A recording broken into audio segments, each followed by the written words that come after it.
Well then, here we go. This is my first Let's Play for the MU Paradise forums. First time I've done this at all, really. Concept of this is I'm not going to do full games because I just haven't got the mental capacity for it. And I wouldn't know what to say if I was doing a whole goddamn game. So what we're going to do, we're going to put 1 credit into an old arcade game and we'll see how long I last. It won't be long because I suck, generally. So first, we've got Final Fight, which is one of my favourite games, made by Capcom, released in '89. It was originally entitled Street Fighter '89 because it was meant to be a direct sequel to the original Street Fighter game, before Street Fighter 2 came out, obviously. A lot of things from this game went on to become parts of Street Fighter 2, and the characters from this game ended up in lots of Street Fighter franchises down the line. Like, for example, the Trash the Car minigame from Street Fighter 2 originated in this game, and Zangief is heavily influenced by Mike Hager himself. There he is, he's the mayor of Metro City. The story of this game is that his daughter's been kidnapped by the Mad Gear gang, and they, basically him and his two colleagues, which are Cody and Guy, are going to go and rescue him. Here he is, that's Damned.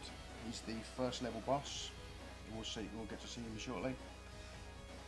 Funnily enough, Mad Gear was taken from the name of a 1987 racing game called Mad Gear, made by Sega. So here we are, there's Cody there in the white and Guy in the red. Again, I mean, all three of these characters ended up in Street Fighter games a bit further down the line, and I'll go into that a bit more. So here we go, let's start the game.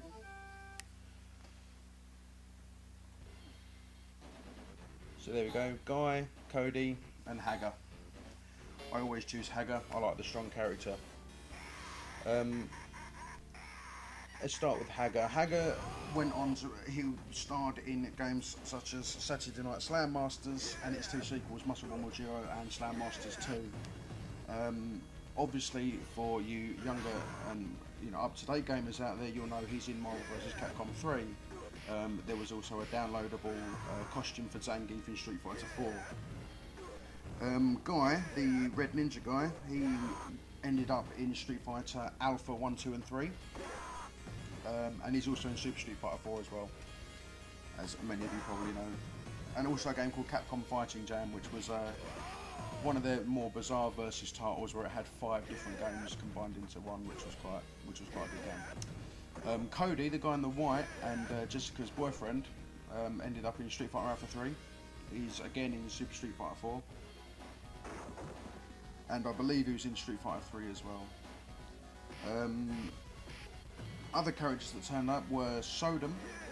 He's the second level boss of the game. He was in Street Fighter Alpha 1, 2 and 3. Relento is the 4th level boss. He was in Street Fighter Alpha 2 and 3. And there is another character coming up very soon, called Andor. You'll see him, he's a big guy in red spotted outfit. He had his name changed to Hugo, and he was in Street Fighter 3, Second Impact and Third Strike, and he was in SNK vs Capcom. This game didn't get an official arcade sequel until quite a few years later in Final Fight Revenge, on arcade hardware and Saturn, and obviously then it got the terrible sequel, Final Fight Streetwise, on the PS2.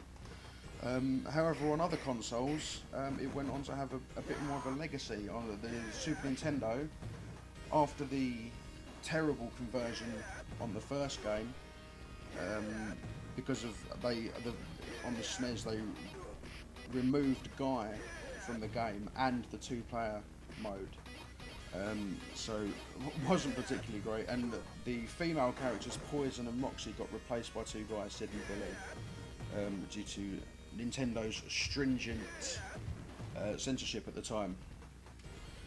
At the moment you can see I'm fighting Dan, the guy you saw in the intro sequence there. Why they've got the first boss in the intro sequence is a bit bizarre as opposed to the end boss, but there you go. Yeah, so like I say, after the SNES 4 version. Now, they also released later a version called Final Fight Guy, which replaced Cody with Guy, but still didn't have the 2-player mode to it. It actually got two direct sequels on the SNES, Final Fight 2 and Final Fight 3. There was also later on in time, there was a NES version of it called Mighty Final Fight, which was more of a parody of itself, really. It replaced all the characters with sort of childlike chibi versions of themselves. There we go. As you saw, they defeated the first level boss with a pile driver from another character there.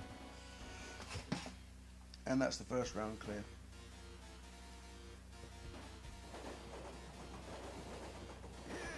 Here we go, so here you are, Roxy and Poison, who, like I said, were replaced in the SNES version with 2 guys, Sid and Billy, due to Nintendo's censorship, here in their original form.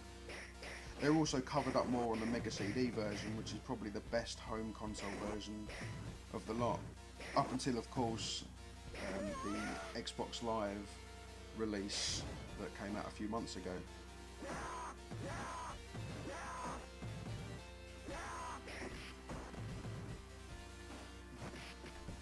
When Final Fight has also been ported to things like the Game Boy Advance, for example, they had the Game Boy Advance was very true, surprisingly, to the original arcade version, and also included the Street Fighter Alpha 3 versions of Cody and Guy in the game as hidden characters. They were extraordinarily overpowered. I could actually complete the Game Boy Advance version with the Alpha Guy with just the single credit. That guy you just saw me fighting there with the red and the black spotted outfit, that was Andor Jr. You meet a lot of those in this game, and again, he became Hugo in some of the later Street Fighter games. Funnily enough, being managed by Poison that you can see on the screen there now. I'm not doing too well here. I don't think I'm going to last very much longer.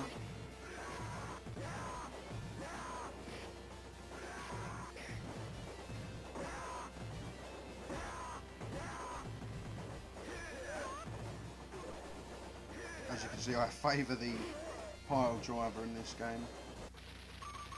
And there we go. Halfway through the second level. So I hope you enjoyed this video, and I'll make another one soon, hopefully. Bye now.